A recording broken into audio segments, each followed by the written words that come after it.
How to check all your devices where your Gmail account is logged into. Hello guys, this is Atticus and welcome back to another tutorial video. In today's video, I'll teach you guys how you can check all the devices where your Google account or your Gmail is logged into. So let us get started.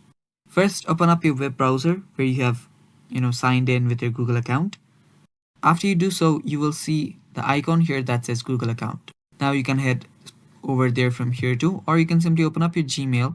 So let me just open my Gmail, and after you open up your Gmail, you will see this option right here. You can tap on it.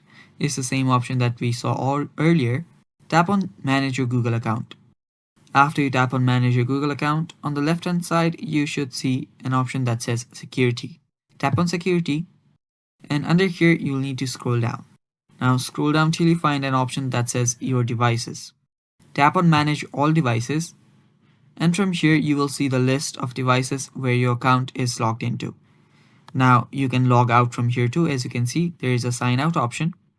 So yeah, that is basically how you do it. Now you can simply log out from these devices here, and you can check when they were last accessed from these devices.